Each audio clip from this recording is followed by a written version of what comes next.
On the news tonight, Senate approves termination of the appointment of some resident electoral commissioners. Delta State House of Assembly passes pet control and responsible ownership bill. Abroad, Tunisia President Kais Saied replaces finance minister with legal luminary.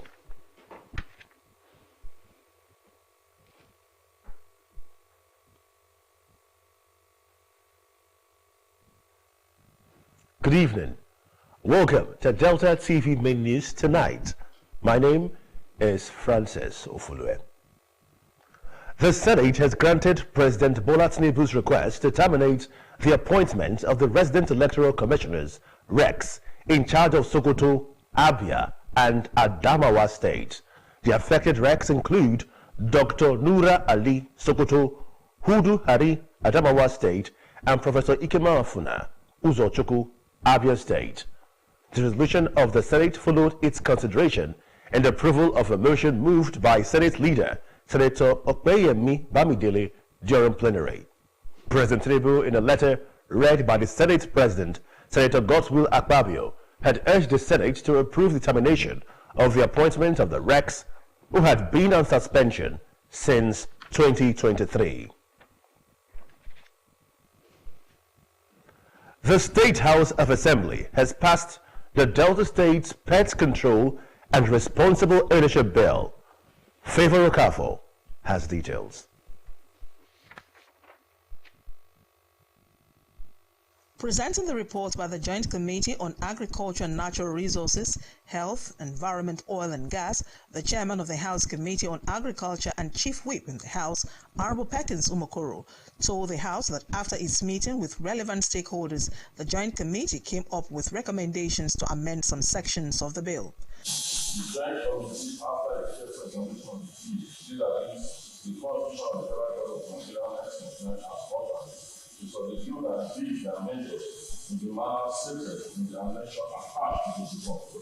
The majority leader, Honorable Emeka Nwobi, then moved the motion for its third reading and passage, seconded by the member representing Ndokwa West, Honorable Charles Emetulu.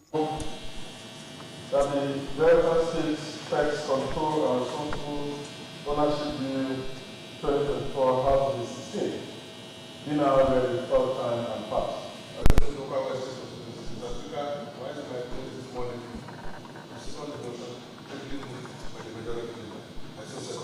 Thanking lawmakers for their dedication, the Speaker, the Right Honorable Emomotimi Guo, said, given the estimated population of dogs in the state at over 600,000, the passage of the bill will curb the challenges encountered in the spread of rabies in the state. The passage of the bill, the state government through the local government councils will be able to put in place control measures to ensure safety of humans, dogs, cats, and effectively check the outbreak of rabies.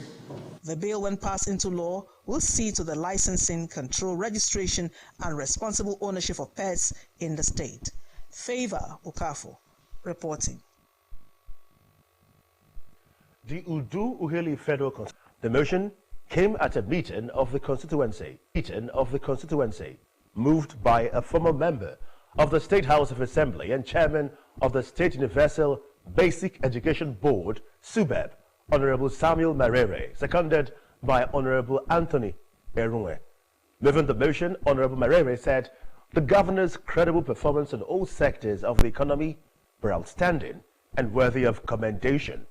Also speaking, Honorable John Uguma, who was recently elected as chairman of the constituency, thanked the stakeholders for the trust reposed in him and called for the support of all to move the constituency forward.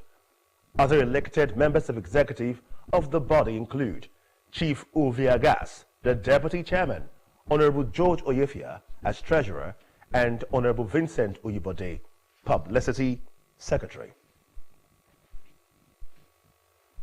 The State Solicitor General and Permanent Secretary in the Ministry of Justice, Mr. Omamuzo Erebe, has charged women lawyers in the state to be committed and focused in the practice of law as to set a benchmark in their career. Mr. Erebe gave the charge while playing host to members of the Nigerian Bar Association NBA Women Forum, Asaba branch. He commended the women lawyers for their outstanding performance during their annual Women's Lawyers Conference held last year in Abuja and urged them to continue to be good ambassadors of the state. Earlier, the facilitator of the forum, Dr. Egundu Ikato, intimated the Solicitor General with the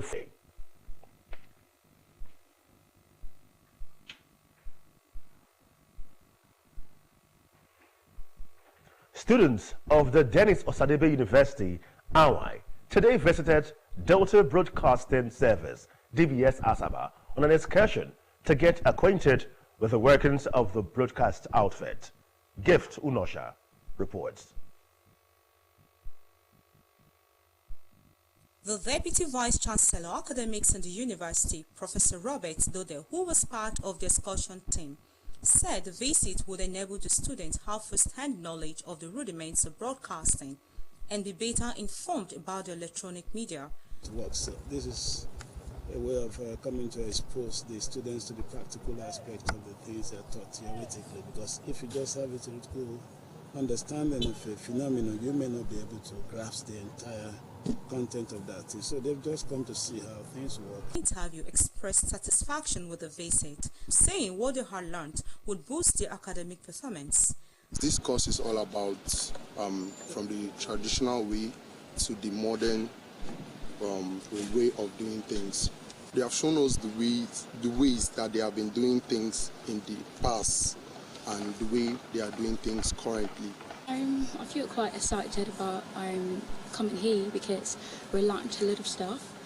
You know, merging from the auditorium to the newsroom, to even the radio station, how the waves work and how things how they go about with the new stuff.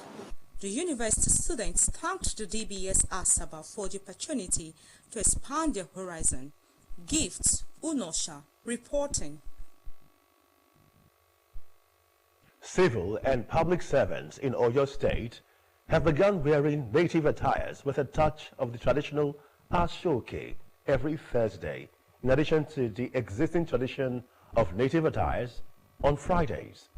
Ashoke's departments and agencies said the policy was seeking to showcase and preserve Oyo State's vibrant cultural heritage while generating economic opportunities. The circular highlighted that incorporating the Ashoke into the workers' dress code would directly benefit local weavers, dyers, and tailors, adding that the initiative would sustain livelihoods, reduce unemployment, and increase income streams for artisans. It said every Thursday and Friday, the workforce would become ambassadors. The United Nations Office on Drugs and Crime, UNODC, has assured the National Drug Law Enforcement Agency, NDLEA, a further support and renewed partnership in ridding the country of substance abuse and illicit drug trafficking. The new UNODC country representative, Mr. Sheikh Toure, gave the assurance in Abuja when he led a team of top officials on a visit to the NDLEA headquarters. Mr. Toure acknowledged the leadership role played by the NDLEA in drug law enforcement in Africa, particularly in the West African sub-region. He said the purpose of the visit was to re-engage with the agency on how to cascade the successes recorded at NAS, while expressing confidence that the representatives would take the existing relationship to new heights. The NDLEA boss cited achievements the agency had attained in the areas of drug supply reduction and drug demand reduction in the past 4 years, adding that the achievements were possible with the support of local and international partners, including the UNODC. The NDLEA boss solicited increased support through provision of necessary tools and capacity building for the agency's personnel. You're watching Delta TV Main News at 8. Still to come, Tunisia's President Kais Saied replaces Finance Minister with legal luminary. Stay with us.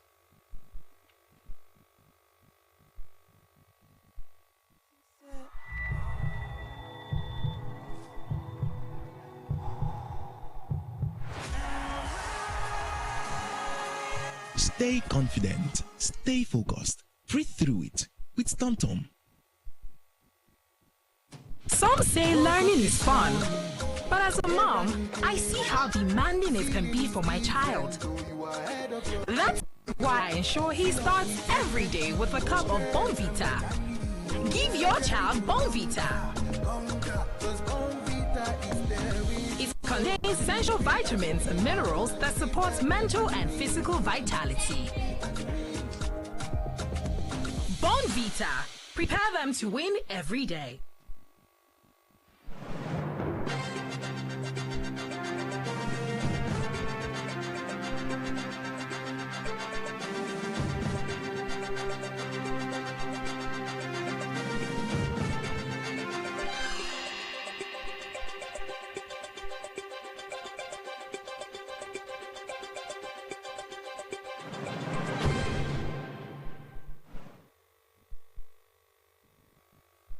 You're watching Delta TV, main news at 8. The Global Cynics next as we join our World News Desk. Tunisia's president, Mr. Kais Saied, has sacked his finance minister and appointed a magistrate, Ms. Miket Slama Kaudi, to take his place. Ms. Slama Kaudi will take on the country's finance portfolio, the presidency announced on Facebook overnight from yesterday to today, alongside images of her taking the oath of office. The presidency gave no further details, nor did it mention the outgoing minister, Sihem Bangdari Nemsia. The new finance minister had headed a national commission tasked with recovering embezzled public funds. Tunisia has, over the past 2 years, suffered sporadic shortages of basic items. Agency for International Development, USAID, has said thousands of employees would be placed on leave from tomorrow night. A USAID statement said the order would affect all direct hire personnel except those on essential services, core leadership, and specially designated programs, though it did not list the jobs affected. The statement posted on the agency's website said employees will be notified before the end of the day. The Trump administration noted that USAID was wasting money and needed to align with the president's policy priorities. It said the agency's staff, backed by Democratic lawmakers, have protested over the cuts, saying they would put lives in danger and hamper national security. The agency, which provides humanitarian aid to over 100 countries, employed 10,000 people worldwide. 2/3 of the people work overseas, according to the Congressional Research Service. Mr. Donald Trump's earlier decision to freeze foreign assistance has overturned the global aid system, with effects already felt in multiple countries. Also, Swedish police has said it was still investigating the motive behind the country's deadliest mass shooting as local media began reporting details about the gunman. The suspect, named in reports as 35-year-old local man Rikard Andersson, was reported to be a former student of the school in Örebro, a city 157 kilometers west of Stockholm, where the attack took place on Tuesday, according to reports. 11 persons died in the shooting, including the attacker, with about 6 others injured. The attack has sent shockwaves through the nation, with King Carl XVI Gustaf, who yesterday noted that all of Sweden was in mourning. Authorities were still yet to release details about the dead and injured. Health officials said 3 women and 2 men were in a critical but stable condition, while another man was treated for minor injuries. Police declined to confirm media reports naming Anderson as the suspect. Örebro police said they had identified the suspect but would not publish his name yet due to the investigation. They had not said how he died, but indicated yesterday that he had most likely killed himself after an exchange of fire with police. Police said they were still investigating why the gunman had to choose to attack the Risberska Adult Educational Center. Let's join our business news desks for happenings around the business world. The latest World Trade Organization report has revealed that global services trade witnessed an impressive 10% year-on-year increase in the third quarter of 2024, boosted by robust expansions in transport, travel, and digitally deliverable services.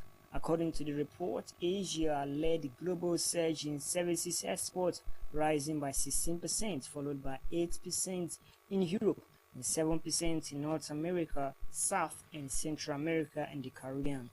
It added that increasing demand for a diverse range of services, even as goods trade lagged with a modest 2% rise over the same period. One of the key drivers of services trade expansion was transport, which recorded a 14% growth in quarter 3 of 2024. This was fueled by rising shipping costs as global freight rates climbed nearly fourfold compared to the same period in 2023, reaching an average of $4,500 according to Freightos data. Meanwhile, the Organization of the Petroleum Exporting Countries crude production dipped for a second consecutive month in January as a drop in export from Nigeria and Iran affected crude output. Reports by Reuters yesterday said developments counteracted a recovery in the United Arab Emirates, where field maintenance had limited production in December 2024. It noted that oil exporting countries pumped 26.53 million barrels per day last month, representing a reduction of 50,000 barrels per day from the amount produced in December 2024. The survey disclosed that Nigeria and Iran posted the largest drops, adding that the Nigerian government produced 1.42 million barrels from 1.484 million barrels in December. The Speaker of the State House of Assembly, the Right Honorable Ememo Timi Kuwo, has congratulated Chief Igoyota Amori on his inauguration as the Chief Advisor to Governor Sheriff Oborewori. The Speaker, in a statement by his Chief Press Secretary, Nkemweke, said Chief Amori's appointment was a recognition of hard work and genuine commitment to a greater Delta State. He expressed confidence that Chief Amori would bring his wealth of experience and expertise to bear on his new task.